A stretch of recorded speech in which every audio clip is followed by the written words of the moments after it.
Assalomu alaykum hurmatli obunachilar. Mana yana bir skuterimizga miya va motor qo'yib berdik.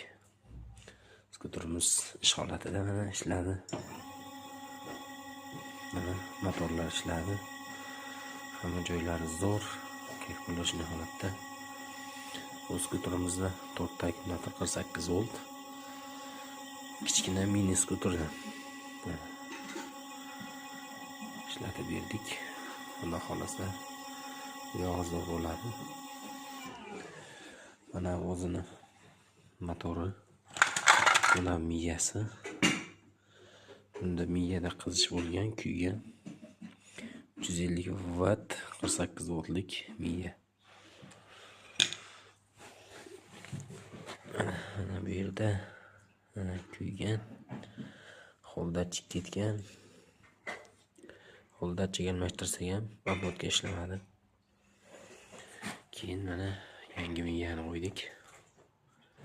Kimga shunday sifatli xizmatlar kerak bo'ladigan bo'lsa, pastda raqam qoldiramiz. Aloqaga chiqasizlar. Sog' bo'linglar.